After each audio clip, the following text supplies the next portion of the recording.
Estamos convencidos de que nuestro margen de crecimiento en exportaciones con Iberoamérica es inmenso y uno de los ejes es, sin duda, Panamá.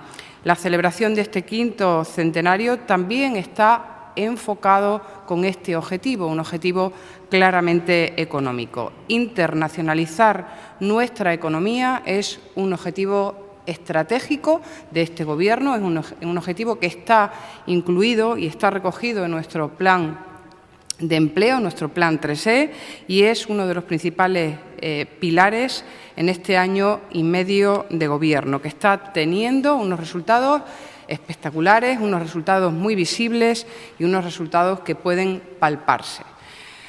Y en este contexto sí me gustaría destacar un nuevo estudio que se ha hecho público en estos días y es del Instituto de la Empresa Familiar sobre el modelo de internacionalización de las empresas españolas. Un estudio en el que, además de propuestas, se recoge un análisis de la situación actual. Pues bien, Extremadura aparece como la segunda comunidad con mayor porcentaje para la internacionalización en su presupuesto autonómico. Un 0,21%, solo por detrás de La Rioja, el presupuesto extremeño para internacionalización, el segundo presupuesto más alto de España.